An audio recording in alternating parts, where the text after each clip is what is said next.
You're listening to the Overcast, Sunshine on a cloudy day. part of the Oversoul Gaming channel.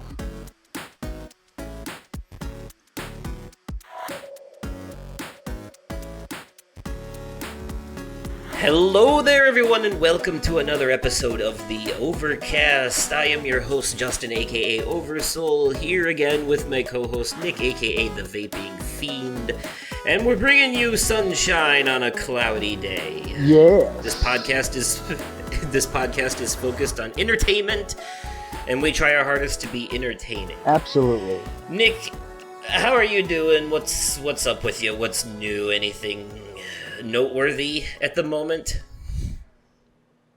Oh man, I've actually got a lead on a job. I'm really excited about this. For one, it's this whole financial situation that I've got myself in right now. It's not ideal, but hopefully tomorrow brings some good news of potential employment at Binny's. You said you're going to Beverage fill Depot. out paperwork, right? That's usually a step that they don't have you do unless they want you. I mean, you're getting a background check and all that. That basically means if your background check passes, you're in. From what I understand. I've got a squeaky clean background. I mean, I kind of had to when I was working for security. Right. Yeah, you used to be the Punisher, huh? You used to go around knocking heads together. I just sat at the computer watching the cameras all night, and while simultaneously watching like movies and TV shows on my phone underneath my computer monitor. So you were a professional voyeur. Pretty much. Fly on a wall, if you may. Also a consumer of entertainment, clearly. And that is why you have found a home as a co-host on this here podcast focused on entertainment, because even while you were at work, you had your nose in the videos. I sure did. And I understand the feeling, because I do the same thing right now. But that's why it pays to have jobs like that where you can do such things. I mean... Exactly. At least you weren't like Homer Simpson falling asleep at the monitor all day. I mean, I'm not gonna lie. I did catch myself falling asleep every once in a while, but I would always I would basically fight it. Okay. I wouldn't straight up knock to out. be fair, I'm assuming you weren't guarding a nuclear plant, though. No, I was a security guard at an Amazon warehouse. Oh, okay. So you were just guarding people's impulse purchases. Got it. That part. Oh. Well, you know how it is around here. Same old, same old. Some things change and some things mostly stay the same. The only thing that's really changed around here is the weather, which went from warm to ridiculous again in the matter of days. Yeah. So it went from, hey, summer's come early to, holy shit, it's winter again. Right. I don't understand what is going on. Well, we all know what's going on, but I don't want to talk about that. That's not... Right. Oh, but all right then. Sounds like you've had... That sounds like you've had an interesting week, and it's about to get even more interesting, it seems. And I wish you best of luck with this job. Yes, I'm excited to get back to work, because I've been going stir crazy, and when I get stuck in my head, it's never a good thing. Yes, and once you've had some money saved up, you can finally adopt a precious little adorable bundle of fluff. Yes, I'm excited. Kitty, kitty, kitty, kitty, kitty. That too. All right, well, with that in mind, I say we just go ahead and jump straight into the media corner. How about you? That sounds like a plan to me. Once again, things that could have been brought to my attention yesterday! All right, now welcome to the Media Corner, the part of the show where we recommend things to you that we liked, or we complain about things that we didn't like, or we tell you about some media-related news that caught our interest. Any and all of the above is welcome here at the Media Corner. I will kick us off today because I binged a show. Speaking What of show did watching you things, binge? speaking of watching things at work, right? And how appropriate for Right. me. I work in a school at night, and I decided to watch a show about a school full of ghosts. So, Oh, Lord. okay, but it's not a scary show. So this show is called School Spirits, and it follows this girl named Maddie who Okay. winds up dead, and she has no memory of how she wound up dead. Unlike the other ghosts in the school who all remember their final moments, she does not for some reason. So she is, with the help of her new ghost friends and one of her living friends who she can mysteriously communicate with somehow, even though they can't communicate with anyone else, just the one person. She's trying to solve the mystery of her own death as a ghost from beyond the grave. And this show it introduces some very interesting things. Well, it's a comedy drama mystery with some suspense, but it's not scary. It's not like a ooga booga type deal. This is Okay. this is this is an easy watch, I would say. Actually, it's a very easy watch. It's not that hard to follow, but it's very captivating because every episode has you thinking someone else killed her. Like every episode. What streaming was that? platform is this on? Oh, this is on Paramount Plus. I probably should have said that in the first place, but Okay. it's only one season in, and the first season is only Okay. 8 episodes. And That's not bad. No, not bad at all. And it's very clear by the end of the season that they plan on continuing the story. There's going to be more. But the first season, all I can say is the way it ends is something I could have not ever possibly predicted. Like, I went through 1,000 theories in my head, and never once did I land on what actually happened. And that is the big thing. Every episode of this show ends with a cliffhanger or a plot twist that makes you want to keep watching. I binged the first season in 2 days. So, Oh, geez. yeah, that's how much I enjoyed it. I enjoyed it way more than I thought I would. And they introduced some Nice. very interesting concepts, like the ghosts can interact with objects in the real world, but it doesn't affect them in the real world, right? So say you have Gotcha. your cell phone sitting next to you. The ghost can pick up your phone, they can look at it, they can interact with it, they can look at the shit in it. But you would never know because in the real world, in the living world, your phone is still sitting there on the desk next to you. It hasn't moved. But in their other world that they live in, which runs parallel to ours, they have now their own version. Like, they basically made a copy of it when they pulled it from our world into theirs, and now they have their own version of it. Well, the one in the real world Interesting. stays intact. Yep. It's Huh. a very interesting concept, and it leads to some. And the ghosts, they can still taste things and shit. So it's like, and it's weird. One of the ghosts actually died of a peanut allergy, and if he eats stuff he's allergic to as a ghost, he'll still swell up. So Okay. yeah. So they got stuff like that, but all of them are just trying to move on. They're trying to finish their unfinished business and move on. And Maddie kind of helps some of them do that in the process of trying to solve her own murder. Gotcha. So Okay. yeah, I highly That recommend sounds that interesting. show.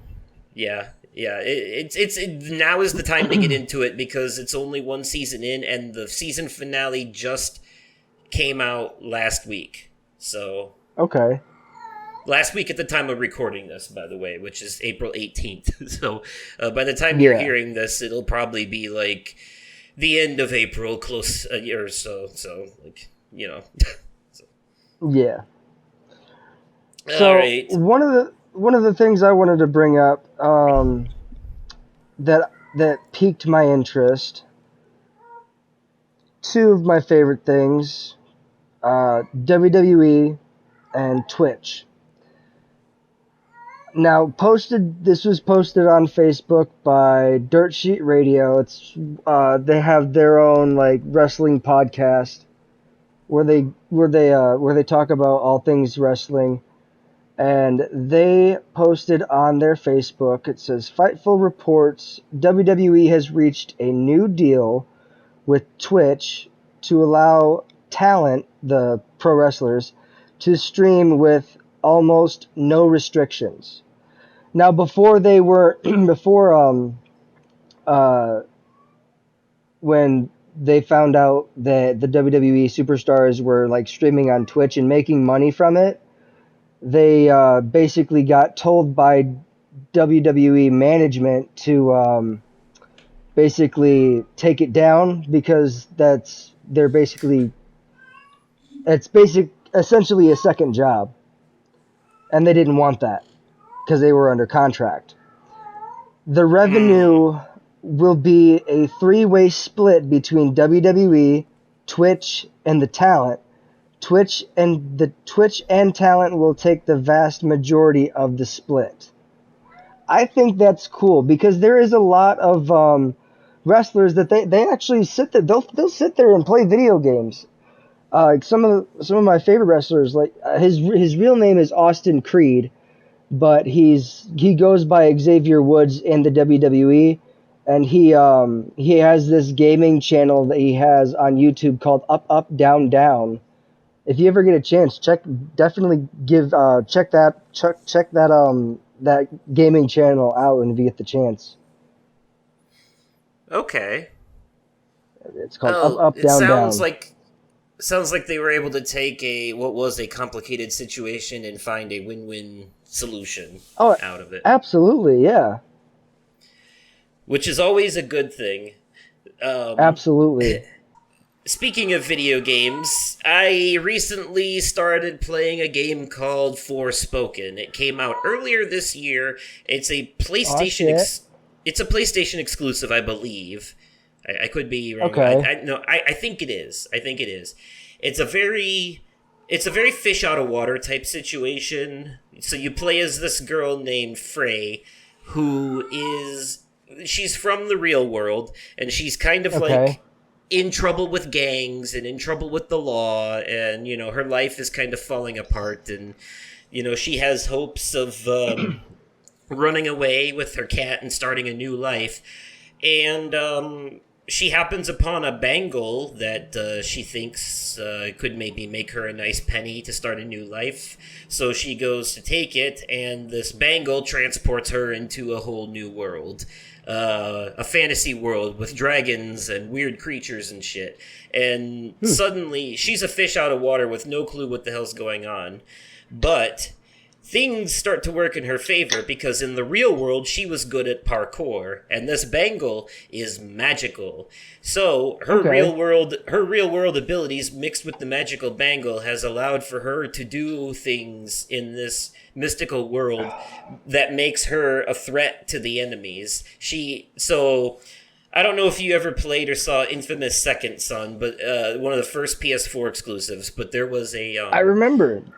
We went to the PlayStation event that they had at Summerfest back in 2014. Right. Okay. Where they had the PlayStation trailer. That was one of the games that they had on the PS4s in the trailer as a demo. Right. Okay. So I played a little bit of it, and I actually own it too. So. Okay, so you know how one of the powers in that game is neon powers, and you can hold the circle button and basically just speed run around everything like Sonic the Hedgehog, and you got like a trail of neon flowing behind you. And when they released the prequel game Infamous First Light, that was like the main power of that game. So in Forspoken, once you unlock the ability, you can do something very similar where you hold circle while you're running around, and she can parkour up buildings and stuff, and you got this trail of gold magic coming out from behind your feet as you're running around, traversing the area. She's doing flips over roofs and stuff. It's really, really interesting traversal system. And then combat is basically you're just firing projectiles. I'm still very early in the game, so I don't have a lot of magic abilities yet. Like apparently later Okay. you get like a fire sword and stuff like that. But right now the ability I have is I can summon rocks and fucking chuck them at the enemies. But like really fast. Nice. It's like pelting. It's like a machine gun, like pat pat pat pat. And it's a very interesting game. I haven't, like I said, gotten far enough into it to give it like a solid recommendation or lack thereof yet. I do have one caveat with it, and that is that they did not optimize the graphic settings very much. So on a lot of these modern console games, you have the option to optimize performance or optimize resolution. Usually, optimized resolution means the game will be in 4K at 30 frames. If you optimize performance, the game will run at 60 frames, but it'll drop the resolution down to like 1080p or 1440p with checkerboard upscaling. That's the case for a lot of games. Horizon Forbidden West, it looks really good in resolution mode, but I always choose performance because I prefer higher frame rates over higher resolution. When the frame rate drops down to 30 and it starts, I notice it when I'm turning the camera because it looks blurry, it looks choppy, and it bothers me. So I always do performance mode because I like the camera to look smooth and fluid when I turn it. So so I put Horizon Forbidden West in performance mode, and it looks fucking beautiful. Either way, the difference is barely noticeable to me. However, Forspoken is a different story. The visuals in performance or in visual mode are pretty good looking. And the game is capped at what it claims to be a stable 30 frames. However, not good enough for me frame rate wise. There's an in-between option called ray tracing. It turns on ray tracing, gives you really beautiful visuals, and it ups the frame rate to 40 frames. It's better, but still kind of janky for me. So I turn on performance mode. The game's running at 60 frames, which is perfect, especially because for this game, you want a higher frame rate because of how fast the combat is. It's just better for that.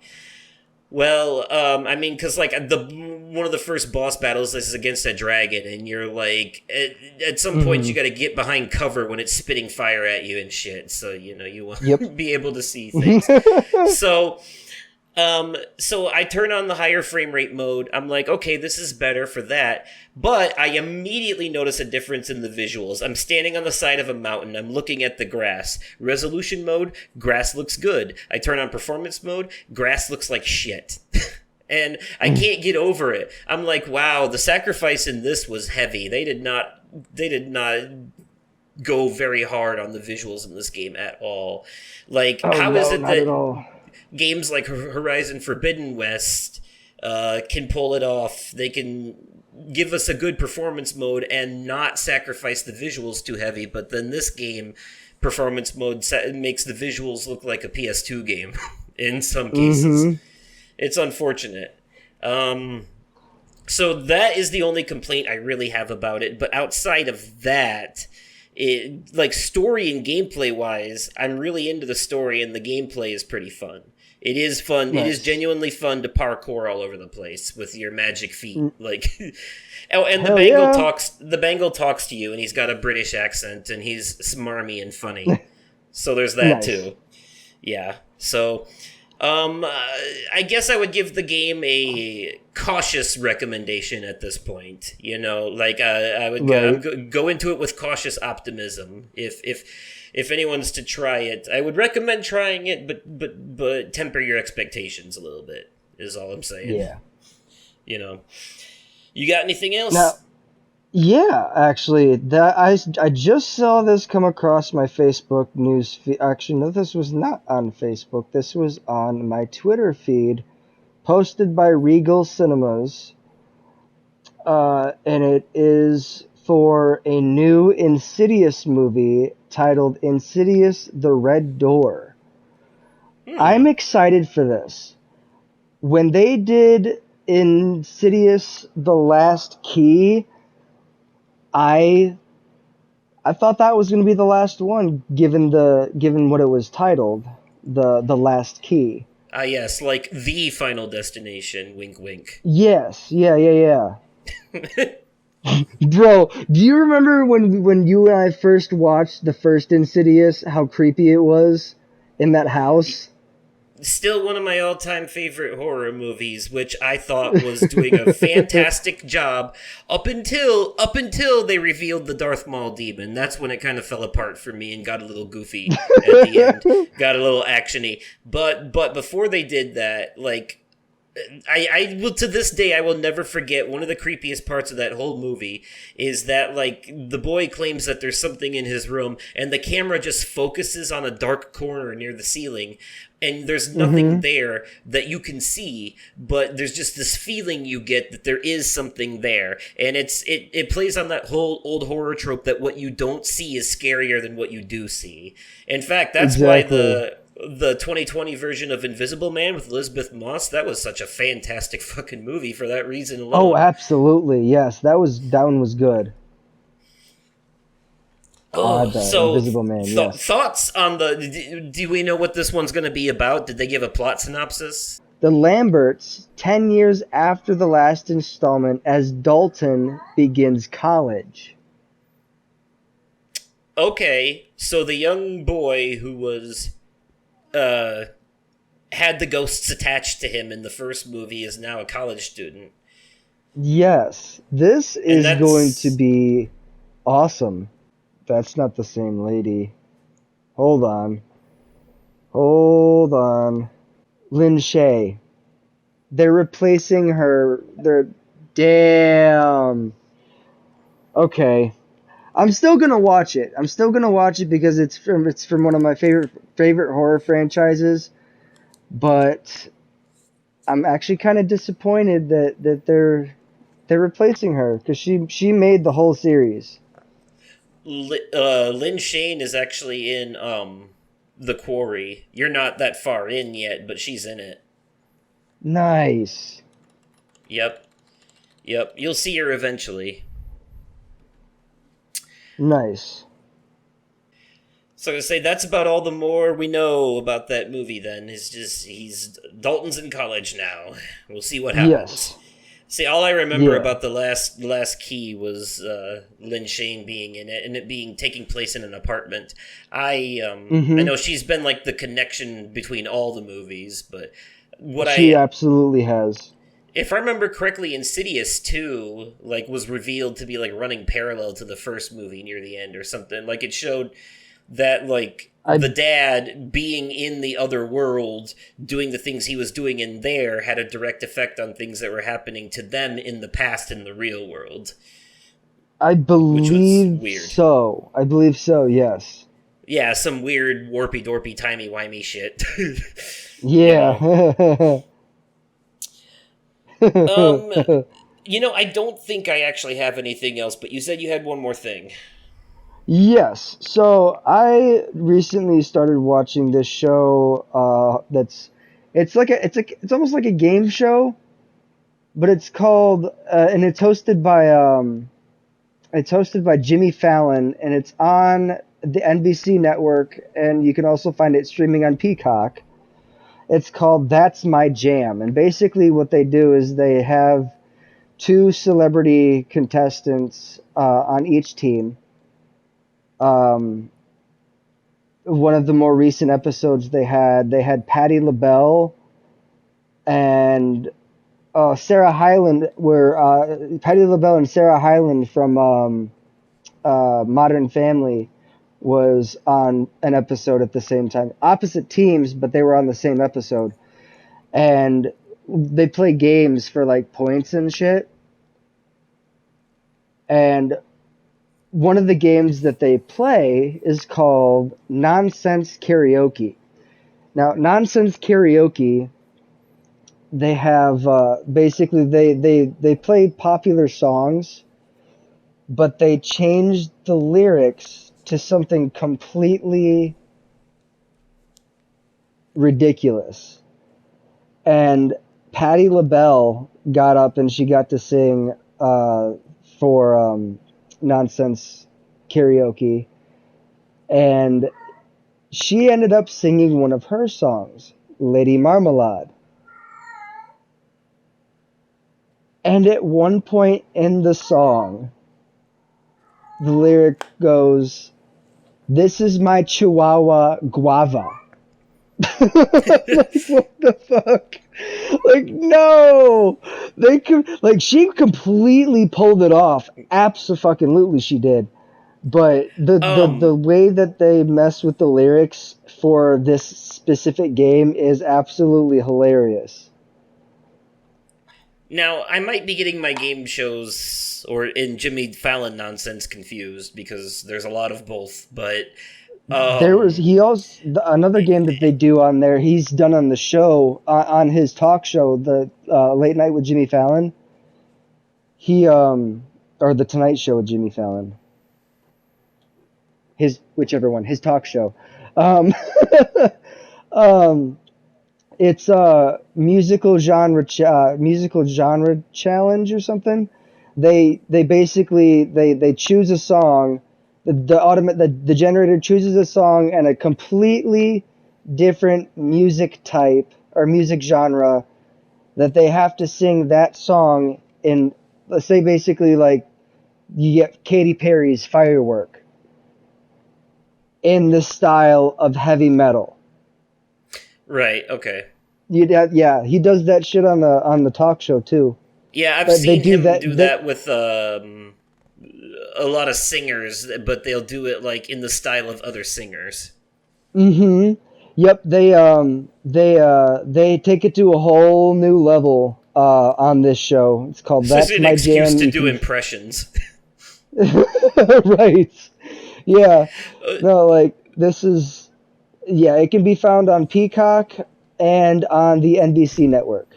Which game is it they play on there where they're in the sound booth and they get sprayed with water if they fuck up? They have to like finish the lyrics. That's called the Doombox. Okay, is that part of that show? Yes. Okay, I thought so. I see that a lot. I've seen that a lot. But I feel like was that always a part of that show, or did he do that did he start that before the show? I'm not sure. I feel like I've seen it a couple times, but I've never heard of this show since before last night when my dad was telling me about it. I know people who watch it, and I've seen it, like, in the background on different TVs before. Okay. You know what it kind of reminded me of at first was, wasn't there, what was the name of that show where, it was like a lip sync battle deal, right? Didn't he also host that? Lip sync battle. Jimmy Fallon? No, he didn't host it. He was on it, though. He was on it one time. Yeah. I don't know who that's hosted. I don't know who Lip Sync Battle was hosted by. I don't remember, honestly. This is gonna kill me. It's hosted by LL Cool J and Chrissy Teigen. Right, okay, I remember Chrissy Teigen being on it. So, the reason I got confused is because Jimmy Fallon didn't host it, but it's based off of another one of his little mini-games he started on his talk show. Oh, gotcha, okay. Yeah, it's based off of that. So apparently you can find Lip Sync Battle on Paramount Plus. Oh, well, there you go. There's something on everything for everyone. All right. Well, I exhausted my media corner things this time. Normally I'm consuming a lot more media than that, but I've just been kind of taking it slow lately. I did binge the hell out of that show, but I've been trying to finish Horizon Forbidden West, and that's been eating up most of my time, so I haven't really had the time to dabble and jump around between different games like I usually do. Gotcha. Oh, but alright then. I think that will take us into this episode's topic of discussion. I'm erasing you and I'm happy! Alright everyone, welcome to this episode's topic of discussion, which, this time, well, Let me ask you something, Nick. Have you ever seen Eternal Sunshine of the Spotless Mind? That movie with Jim Carrey? I have, yes, Okay, so great you know movie. how. Completely, I would say it's completely outside of his normal role. It was a more serious role for him. Right, right. And the way I set this up, you'd think that we were talking about like comedy actors who did serious roles or something, and that will be a topic in the future. But that's not today's topic. Today's topic is based off the premise of that movie. You see, in that movie, the two that broke up, they go and have their memories of each other erased to help them get over the pain. There's this new Yep. experimental technology, and they can erase select memories. If I remember correctly, there's definitely some unwanted side effects, um, Yes. but now they use this technology for basically a cheap ticket out of dealing with trauma. They wanted to hit the Mm-hmm. skip button on feelings. They wanted to use this to escape from something. I'm putting a twist on that. Yes. I want us to imagine that this technology is real and we can go and erase our memories of any specific thing that we want to erase our memories of. But rather than use it to erase the bad memories to escape from them, we're going to use it to erase good memories so that we can relive them for the first time again. It's for a good reason. You've ever had one of those things like a game you played, a movie you watched, a ride that you rode, an event that you went to, a celebration, a good time with a friend, something like that that was just so memorable. Maybe your first time at a particular haunted house or something. It was like just so Mm-hmm. memorable, but it was never the same again. Once you've already been through it once, it's never the same anytime again. It's still enjoyable, but nothing will ever be the same as that first time. So Exactly. we want to take this technology and erase the memories of the first time that we did something, and I would assume every time thereafter, because if you have the memory of the second time, you still remember it if you did it again. So you erase all of our memories of ever having done anything associated with the thing and relive it for the very first time again. Yes. Now, I think I'm gonna have fun with this topic of discussion. okay. So, if I ask you this, thinking about that, okay, I'll put you in the hot seat right out the get go here. Do you have Okay. do you have something that you can think of right off the top of your head? What's the first memory that I you would do. like to get this procedure for so you could relive it again? My first time at Walt Disney World with my dad. Ooh, okay. It was so much fun. Man, I remember going on Space Mountain for the first time.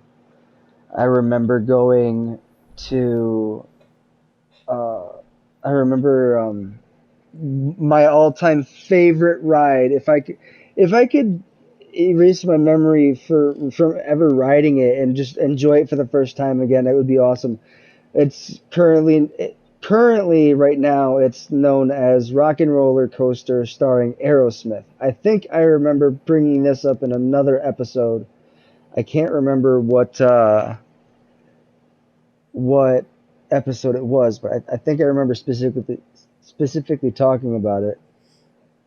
But yeah, it's basically a super stretched limo ride to an Aerosmith concert with backstage passes.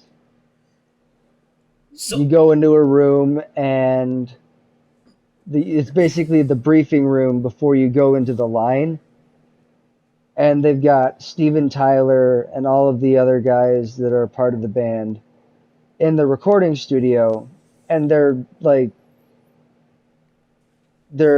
manager pops into the recording studio like hey guys, we gotta go.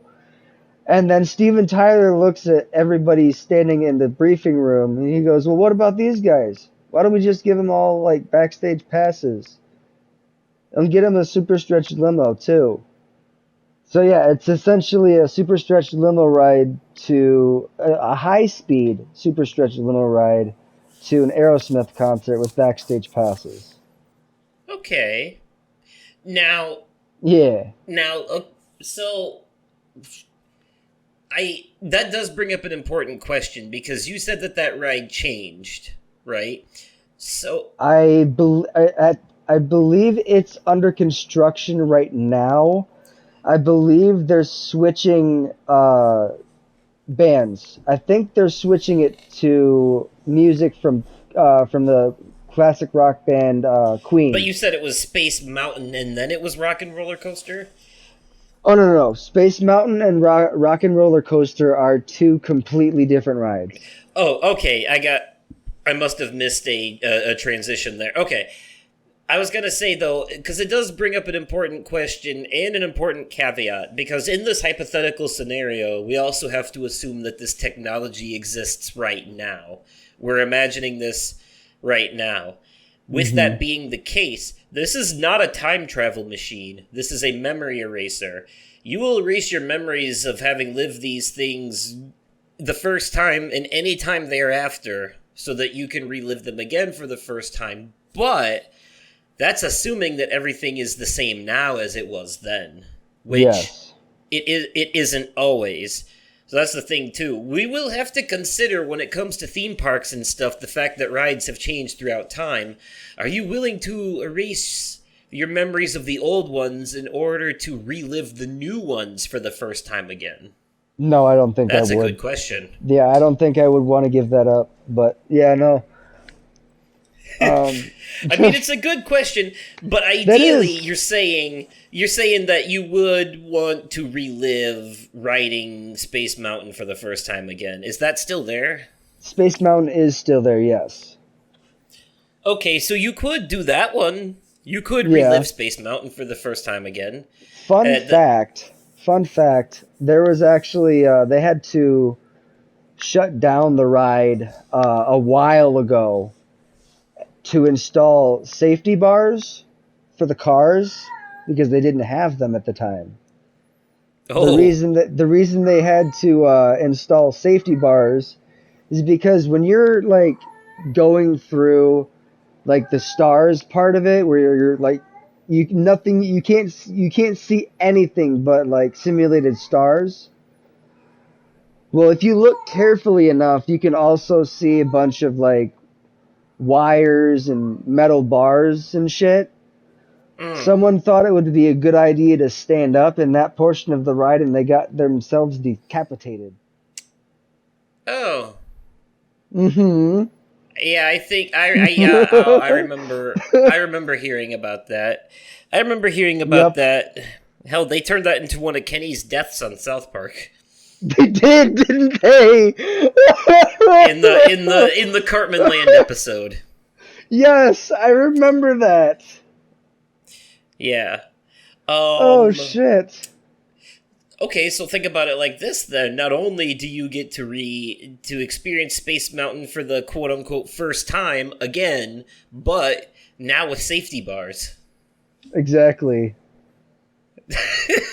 There you go. I mean, it's not bad. Now, this will come as no surprise to anyone, but obviously... This is Florida we're talking about.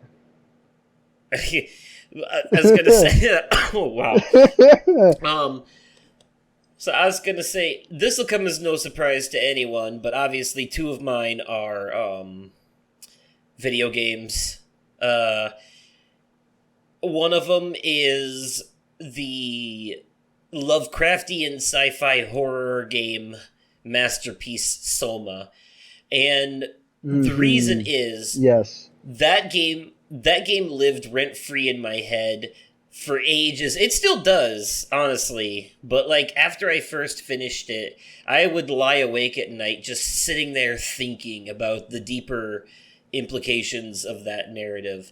The story of that game deals with fate worse than death type of shit, you know, like people just being stuck in unwinnable, horrifying situations, and what it really means to be human. You know, the whole idea behind that game is like people are having their consciousnesses copied and put into like robots and stuff, and to them they are the person. They think that they are them. They think they are that person, but to everyone else they look like the horrible monstrosity they really are. And it's this weird kind of like, you know, it like, picture it like you look at yourself and you see your own hands and skin and your human parts and stuff, but if someone else looked at you, they'd see like a robot or something else. Like, it's a horrifying thing to think about. And then just the world is ended and everyone is trapped at the bottom of the ocean, and the only what's remained of humanity is basically copies of people's consciousness uploaded into robots, and it's so unsettling. And it's one of the best it's one of the best games I've ever played. It has such serious consequences at the end, and I just, like, you could write a book on the philosophy behind that game, I swear to God. It's I believe it. Me and Dylan talked about it for ages after I played it and he watched my Let's Play. It was I've replayed it several times since because I had to dig deeper. Oh yeah. And they have Soma has a safe mode option now, so meaning that the enemies can't kill you. If you go and play the game and you turn safe mode on, they're still there and they're still spooky looking and they'll still get up in your face, but you can't die. You can't take damage. So you can just freely go about your business. Yep, yeah. It makes the game basically unlosable. And so the only thing to fear is fear itself at that point, you know? Pretty much. Yeah. So, well, that and complicated puzzles, but that's the other game I'm thinking of is Resident Evil 7 in VR specifically, because for me, that was the first, like, I had a lot of VR experiences up till that, but it wasn't until that game that I was finally sold on this is a world of difference, because that is a first-person horror game, of course, and in VR it's a lot more intense, and just everything is, horror especially, is like 10 times scarier in VR. But in the case of this game, what with it being Resident Evil and all, it gave you some significant advantages. So, you know, obviously you still use the right stick on the controller to turn your camera in the game, but since your head is also a camera, you can do things that you can't do in the game normally playing it flat. You could realistically turn your head to look over your shoulder, or lean in to peek around corners to know where enemies are and stuff. And let me just say, aiming weapons in first-person games on consoles is sometimes a little janky, because a joystick is not as precise as a mouse. You know, first-person aiming is usually better on a computer for that reason. However, in VR, aiming is super easy. In fact, there were parts in that game where I had a sniper rifle, and I would actually, I would hold it so that the scope was up to my face in real life in the game, and then I would actually close one of my eyes, and I would be able to look down the scope, and it felt real. It felt like I was really looking down the scope, like, you know, closing one of my eyes to do it and shit. And nice. And just like even with the handgun out in front of you and stuff, aiming is 1,000 times more precise in VR, even with a controller. Like, it's because in that game, when you have your gun out, when you are aiming your gun, wherever you look with your head is where your gun will aim. So where you're aiming is directly in the center of your vision, which makes it super easy to get headshots when you're playing that game in VR. Because you're literally aiming with your eyeballs, you know? And it's got to be one of the most memorable experiences I ever had. I spent so much time going back and forth through the Baker Mansion, getting emblems and keys to put indoors and shit, that after a while, I knew that place as well as my own home, you know, and Man. it felt real. It felt like I was really going through these halls and shit, and it was scary at times for sure. Yeah, there's actually a very hilarious reaction compilation of me playing that game, complete with hillbilly banjo music in the background. So, and yeah, it's great. And the thing is, there's one boss battle in particular where you and the bad guy both have a chainsaw. You both have a chainsaw.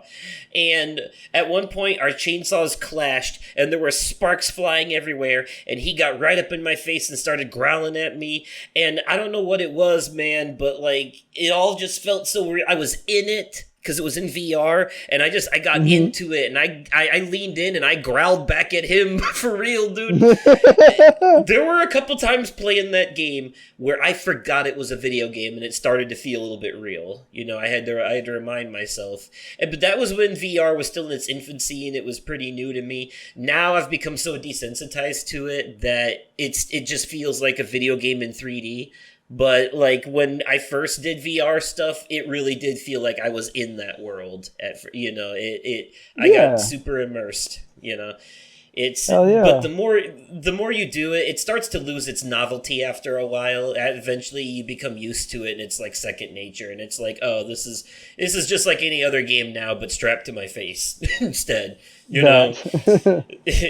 But yeah,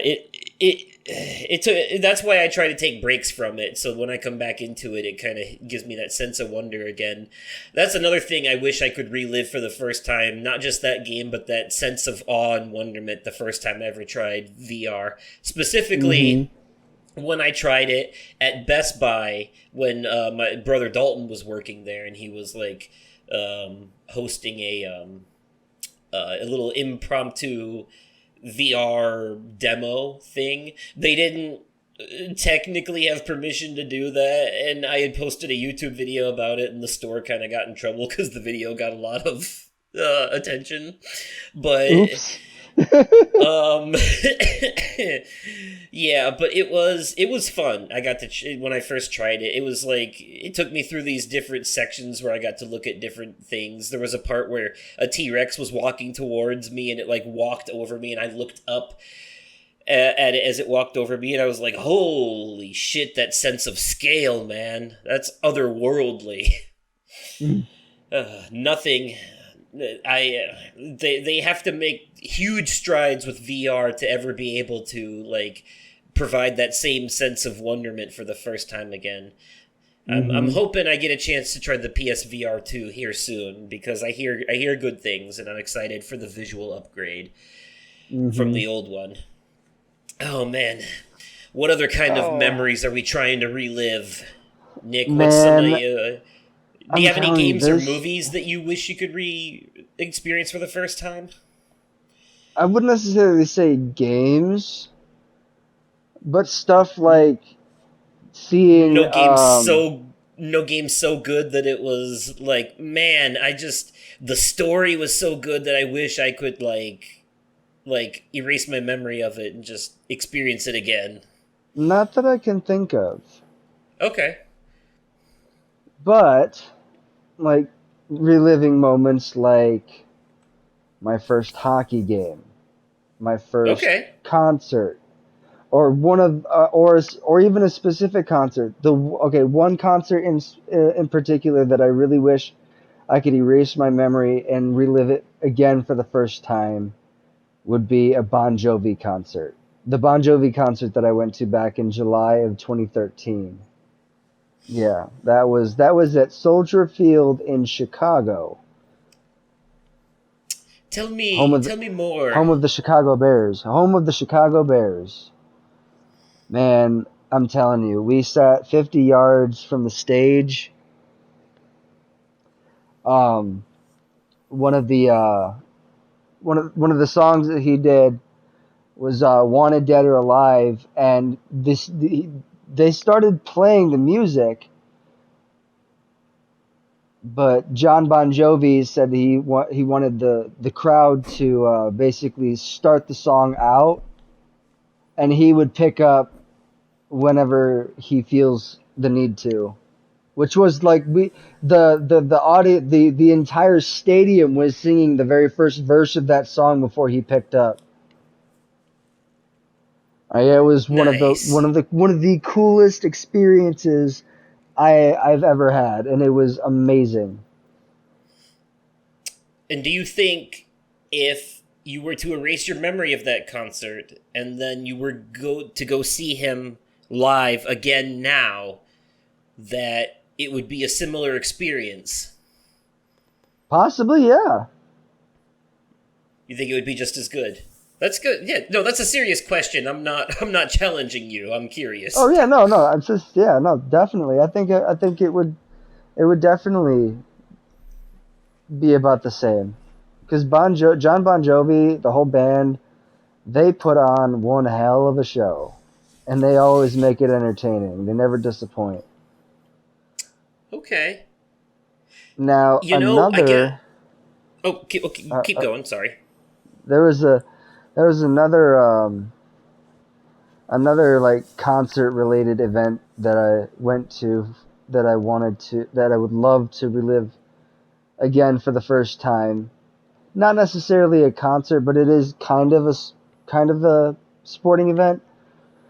It's a WWE live, either whether it be a house show or the SmackDown taping that I went to. I would love to erase my memory of the first one that I went to and relive that over again. If only It you had a was, time machine.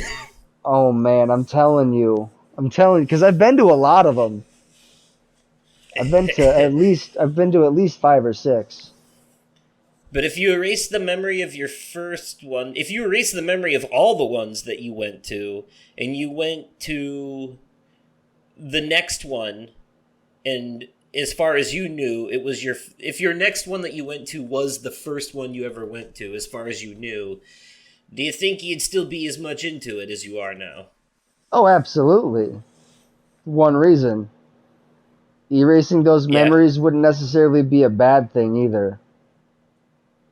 Because Oh, really? I went to, yeah, no, I went to a couple of those with my ex-wife. Ah, I see. Yep.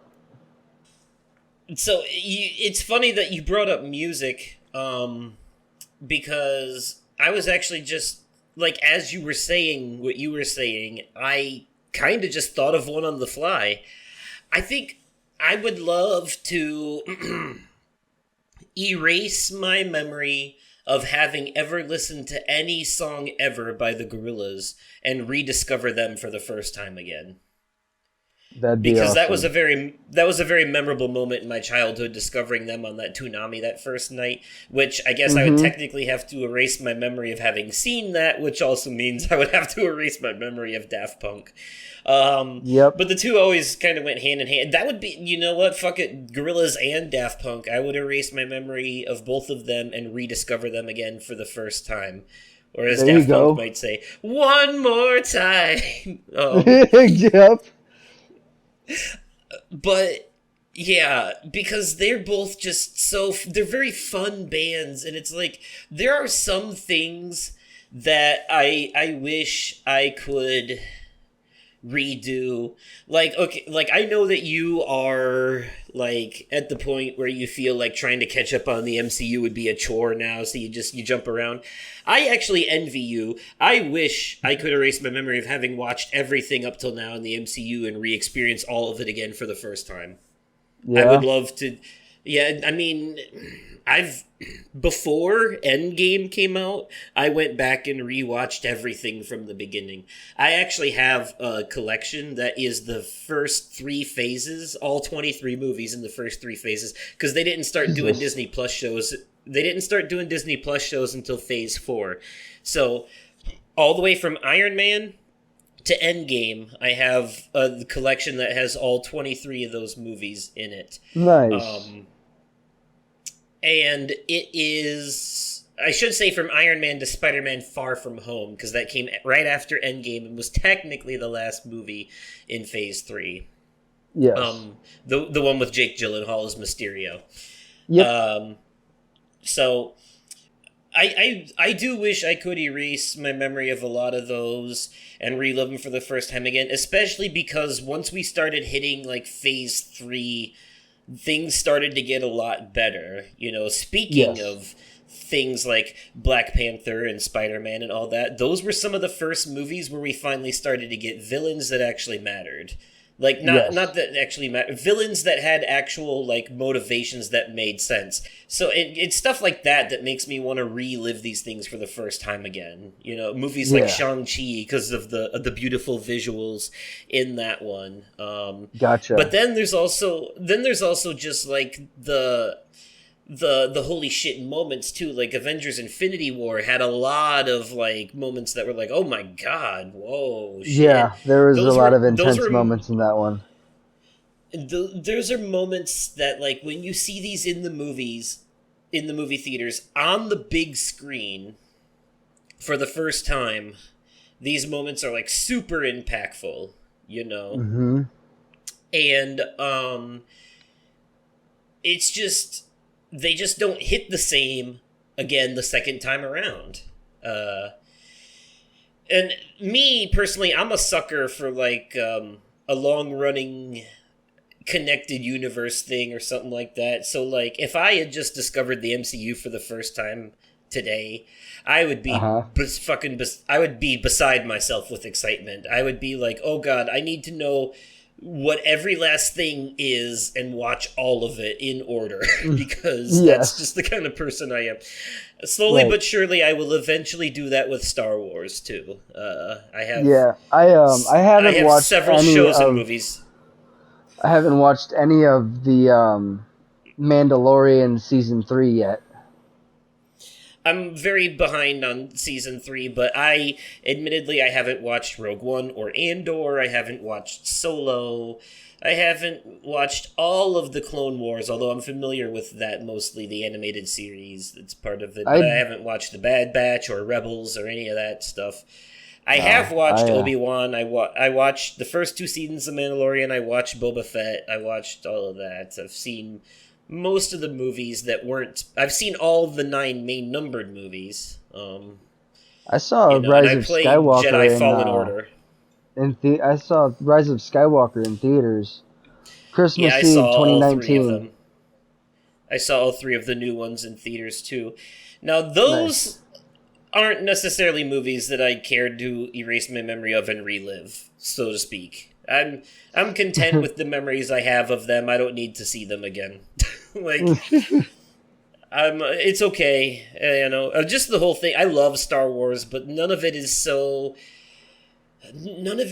like, I don't know. I love all the extended universe stuff and all that, but I don't know. There's just something about the way Marvel does their shit that makes me more drawn to that. And I'm clearly a hardcore fan because I might be the only person I know that actually watches every single movie and every single show in the entire MCU. Everyone else I know just kind of jumps around, but I watch everything because I can't not. It's like a weird OCD thing with me, you know. That makes sense. So, yeah, it just feels incomplete. If I skip something, I'll feel like there's a hole in the story, and it'll drive me nuts. Oh yeah. Mm-hmm. So, that's just how I am. So, I wish I could go back and redo all that. And then when it comes to other long-running franchises, I wish I could relive the Kingdom Hearts games all over again. Even the not as good ones, you know? Just because it's just so... There are some things that don't change, even with time. There would be a downside to that, though, because the gameplay of the first Kingdom Hearts game and Chain of Memories they're both kind of dated, so they're hard to go back to now, you know, when playing them by today's standards, even in the remasters, unless you grew up playing it. If you have that nostalgia for it already, then you're good to go.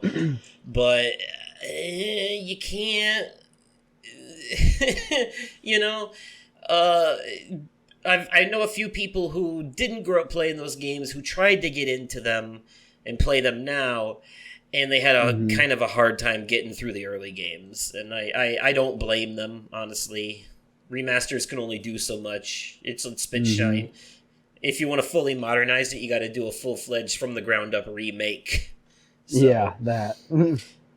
and the series is still going, but I think I'm the kind of person that, just given what those games are, I would, even if I just started playing them today, I would probably still be into it.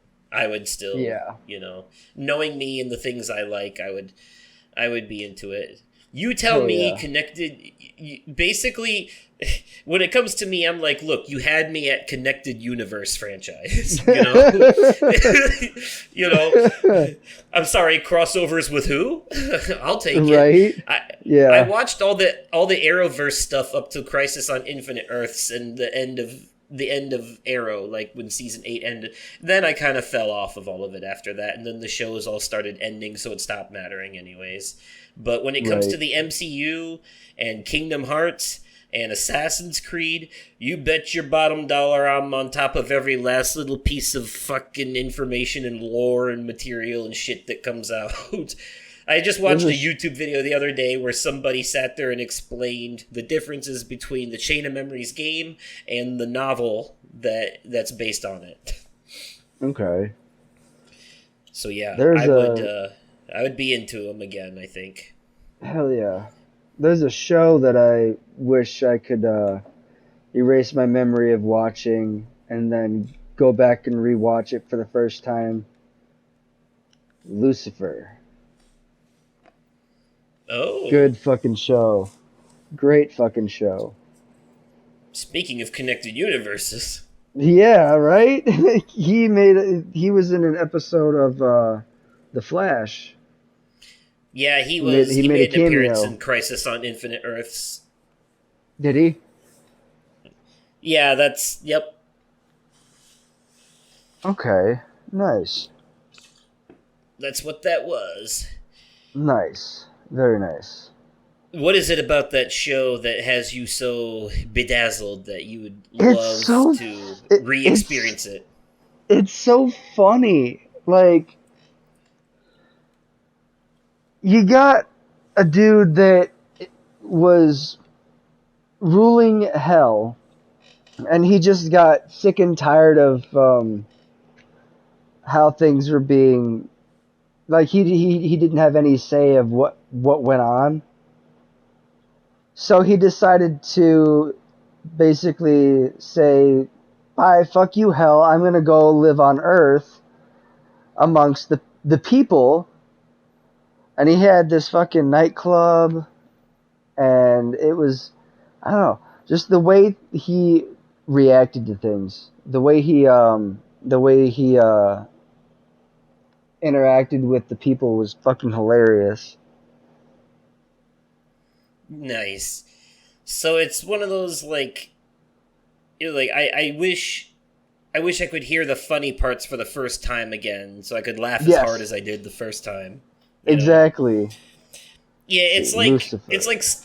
like stand-up comedies are funny, but the more you watch the same one, the less and less funny it is each time you watch it, because you've already heard these jokes 17 times. So that's one of those things I wish I could, like... They couldn't have picked anyone better to play the role of Lucifer Morningstar, none other than the great Tom Ellis as Lucifer. He was fucking hilarious.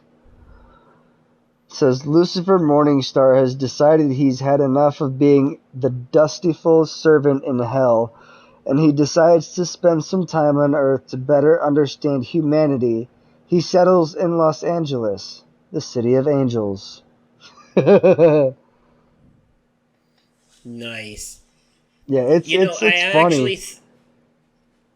It's funny that we mentioned this, because there was actually a point in my life where because I had watched some Family Guy early from when it started, but then there was a point in my life where I just didn't have access to it for a good long while, and I missed several seasons of it. And then when I got back to a point in my life where I had access to it again, I binged the hell out of everything I missed. You Oh, I know? bet you did. That's one of those things. Yeah, that's why I say I envy people like you who are behind on so many things, and then it's just like, wait, you're not going to do the thing. You're wasting this gift. You've been given the gift of ignorance, and you're wasting it. I wish give me your ignorance so that I may relive these things for the first time again. You can But no, you can gladly have it. And I will trade you my knowledge of these things, so therefore you shall know what happened in them without having to watch them. I think that's a fair trade. Oh shit! But no, no, I get it. But yeah, so I binged the hell out of everything I missed Family Guy wise, which a lot of it was season 4, which is their longest season. It's like 30 some episodes, so that was a long catch up, but it was worth it. And now I've since seen every single episode of that show ever made, including the banned ones. So One of my favorite episodes of Family Guy was the episode titled "I Dream of Jesus," where Peter discovers the Surfin' Bird record. yes. A joke that they've brought back a couple times for sure. Yes. Actually, so it one actually of the brings me... wait, no, What were that you wasn't gonna say? that wasn't this episode. Oh. They brought it up in a recent episode. Yeah. So it actually brings me to a good point, too, now that I think about it. And this still relates, but there are some times where people go back, and I know I've done it a couple of times. I know several people who do this. Sometimes you don't want to try something new or watch or catch up on something on your backlog because sometimes the backlog can be intimidating because for some reason people have gotten it in their mind that it's an obligation to catch up on these things rather than a privilege, and it's not. If it feels like people shouldn't say, ugh, I have to watch this, I have to play this. They should say, oh, I get to watch this, I get to play this. If they're not excited for it, that's a problem. Backlog shouldn't feel like a chore. They should feel like a list of things. They should feel like a list of things to look forward to. But oh yeah, most definitely. Unfortunately, since there is so much new shit that comes out at such a ungodly speed these days, it can be hard, and it can be a little stressful to keep up with all the things you want to keep up with, as well as taking other people's recommendations at the same time. So, so sometimes you just want to go back to your comfort zone and like go back and re-watch or replay something that you've already done before, with the memories of having done so intact, because now it's a familiar area to you. You know, you don't have to worry about putting effort into understanding something new. You can just go off muscle memory, or if it's a show you've already seen, you can put it on in the background while you're multitasking with other shit. But I've noticed there are times sometimes with long-running shows where I actually kind of forgot about some of the things that happened in the earlier seasons. Always Sunny in Philadelphia is a good example, because I recently went back and started rewatching that from the beginning, and there were some episodes that I forgot about. And it is almost like rewatching them for the first time again, but as you're watching it, your memories of it start coming back to you. You're like, oh, okay, now I remember this. But there is, as we engorge on new memories and whatnot, our brain has to, it's a filing system. There's only so much hardware space up there. So our brain eventually has to boot old memories into the recycling bin to make room for new ones. And just like anything that goes into the recycling bin on your computer, just because it's been emptied and erased doesn't mean it's gone forever. Those things can always be recovered if you know how. And memories, I feel, are the same way in that kind of aspect. And so tell me, has there ever been a time that you went and like rewatched a show from the beginning or went back and replayed a game you already played or something like that, and you were kind of like, damn, it's been so long since I've experienced this that I kind of forgot about this, that, and the other thing, and some of it was a little bit like reliving it for the first time again? Actually, yes. I can actually speak as of something recent that I started watching from the beginning. Because season 4 part 2 is coming out on June 2nd of Manifest.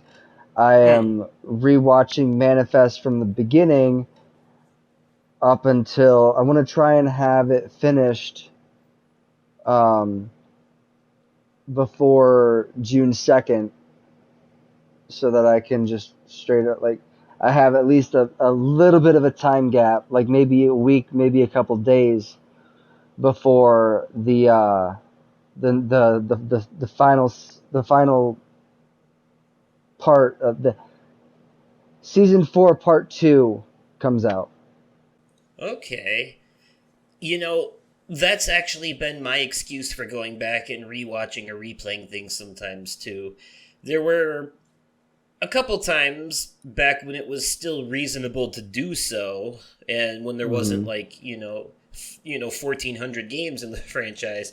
I remember a couple times when a new Assassin's Creed game would come out, I would go back and I would replay the first few again to refresh my memory of the story up till then. I did that with the Kingdom Hearts games a couple of times. I did it with a couple of things. I think I might have done it with Uncharted, but I don't remember for sure if I did that or not. But Now, yeah, I've done that with shows. No, sorry, go ahead. I've done it. I've done that with a couple of shows too. I've gone back and rewatched Family Guy from the beginning several times, South Park several times. Like I said, Sunny in Philadelphia I'm doing now. I think I did it with Supernatural once. There's just a few things here and there, but I do it with easy watch, easily digestible shows. I try to, like your half-hour sitcoms and stuff like that. Those are easy background noise shows. Yeah. There was I will say Lucifer, I started watching it right around when the 6th and final season was being released. So I binge watched Lucifer for the first time, and I've only ever watched through Lucifer once, because I watched it when right around when the 6th and final season was being released. But I do eventually want to go back and rewatch Lucifer. I think it would be fun. So I've never actually had the privilege of seeing the show myself. Oh, it's so good. The way you talk it up, I'm gonna probably have to check it out at some point here, though. It's so funny. You can definitely tell because it used to be a show on Fox. You can tell where Fox drops off and Netflix picks up, because they get away with a hell of a lot more on the show than they would have on Fox. Hell of a lot more. Things get a little risque. A little bit risque, not too much. Like American Dad moving to TBS. That, yes. So, doubling back on erasing memories and reliving for the first time, I actually have an interesting one for you. The haunted funhouse that we used to visit on a yearly basis, Raven's Grin, that we used to go to as a group. Yes. That was fun. See, that's the kind of thing, and they switch it up a little bit every year, but it doesn't change much. And from what I understand, it's still going, and I'm assuming it's still pretty much the same as it's always been. So, Bro, that's something. Yeah, I remember when they put me in the time machine thing there, And Dalton looks at me and he says, "Nick, just remember, you can't bring back the pony." What pony? Yeah. Yep. I think that might have been your first time there. You weren't sure what to It expect. was. It was my first time there. It was so much fun. Yeah. And then yeah. he and scared. see, it's one of those They things scared that, me like, with when- They scared me with the mannequin head, and Dalton looks at me again. I was like, "No, Nick, don't worry. It's just Justin Bieber." it's one of those things that, like, the more you go to it, you become a seasoned veteran, and you're just kind of there to see the other people react for their first time. But yeah, it's one of those things I'll never forget. Like, the first time I went there, and we saw on the TV the dude in the clown outfit playing with the toilet paper and laughing hysterically. Yes, and that's one. And then, like, the furniture starts moving and shit, and it just switches from, like, comedy to horror and back to comedy again. And then I remember fucking discount Vincent Price shows up and does a whole shtick, and it's great. I love it. I remember did Kenny go with us at one point? I think he might have. Yeah, he did. Kyle's gone. Several people have gone. Okay. Yeah, I went a couple years after. I went a couple years after starting to date my ex-wife with her and a friend of hers. We made the trip out to Mount Carroll for it. Nice. Yeah, it was fun. Yeah. I've heard several Not as people fun have as the taken times people we out went, there. though. Yeah, because there's just so many, like, going down that slide for the first time from the attic all the way to the cellar and stuff like that is just... Absolutely. In just some of the things, 'cause the first time you go through it, you're not knowing what to expect, and you hear all these stories from other people that kind of, like, hype you up for it, and, like, you know, and some of it does change a little bit every time, but not enough to make it that significant of a different experience. So, yeah. Like, I would love to re-experience that for the first time again, because absolutely. Yeah. That was one of those things that, like, you can't recreate that first feeling, man. No, you really can't. That was a fun one to go to. Oh, that was always one of the greats for me, for sure. Another thing that we did together that I wish I could go back and relive for the first time was I brought it up earlier, the PlayStation event that they had at Summerfest back in 2014. Another one of those wishful thinking ones that we need a time machine for. Yes. Of course, I mean, granted, this is all sci-fi technology anyways, but in our hypothetical, but yeah, that's one that you'd need not only a memory eraser, but a time machine to relive too. You erase your memory of that, and it's just going to be gone today. Yep, pretty much. Unfortunately. But yeah, that is one of those things that, man, it has you thinking. I wish they still did stuff like that, you know. Oh yeah. I went to Summerfest back in 2018, and I saw Machine Gun Kelly, and they had the PlayStation trailer there. Oh, they did. Okay. They did, yeah. So from the sounds of still it, doing it then.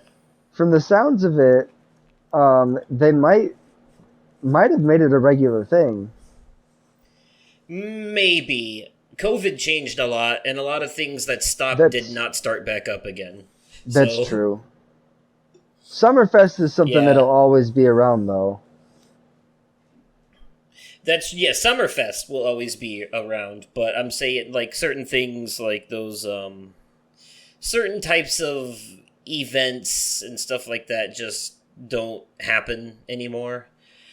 Gotcha. I mean, E3 is not going to be a thing this year, but that's just because too many companies have pulled out. You know, PlayStation and Nintendo basically stopped doing it since like 2019. You know, now we have Summer Game Fest instead. It's just the way. These are all going to be things that we're going to get more deeper into in the digital future episode, though, because that's those are all that's actually going to be a big point of that one, is the fact that a lot of things, the push to digital happened faster because of COVID. Yes. So, but yeah, so many memories, so little time, but I think that was a good discussion. I'm going to call myself satisfied with it. What do you think? Oh yeah, definitely. All Yeah, I right. think that was a good talk. Did you have anything else? Um, going back and reliving seeing Larry the Cable Guy live in concert at the NIU Convocation Ooh. Center. My mom used to put like extra shit in our Easter baskets. So she got me the book that Larry the Cable Guy wrote. And in it, what looked like a bookmark was actually a ticket to see Larry live at the NIU Convocation Center in DeKalb. So what did I do? I took and I wore my Larry the Cable Guy camo hat, and I took one of my flannels and cut the sleeves off and went literally dressed as fucking Larry the Cable Guy to a Larry the Cable Guy show.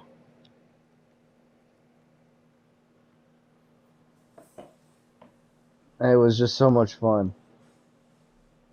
Nice. And he's still touring, right? I Or believe like, so. does he still do? He's got this channel on Sirius XM satellite radio with Jeff Foxworthy called Jeff and Larry's Comedy Roundup. Oh, okay. But they Nice. also have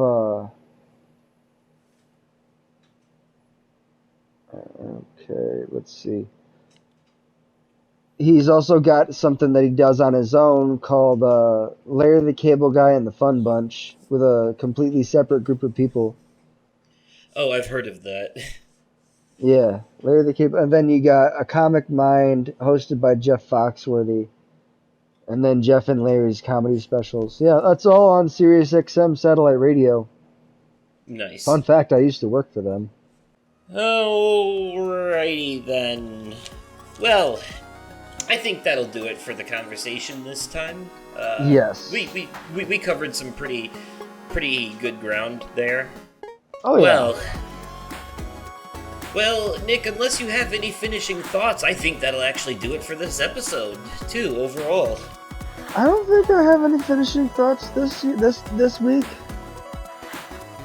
Okay. Well, all I can say is hypotheticals are fun and all, but cherish those memories, folks. They're good memories for a reason. They're your core memories if you've ever seen Inside Out. Exactly. It's fun to play pretend, but at the end of the day, those memories make you who you are, and erasing them could change who you are. Even if you were to relive them now, maybe there was maybe you lived that thing at the time you lived it for a reason. Maybe that was the time of your life it needed to come in. So exactly. Yes, cherish the memories, folks. But alright, that'll be it for this episode. Thank you all so much for watching, and once again to my co-host for joining me. Let me know your thoughts in the comments down below if you have any memories that you wish you could erase and relive for the first time again. Let me know down there in those comments, and click that like button if you enjoyed this. And as usual, we will catch you in the next episode. Goodbye, everybody. Bye.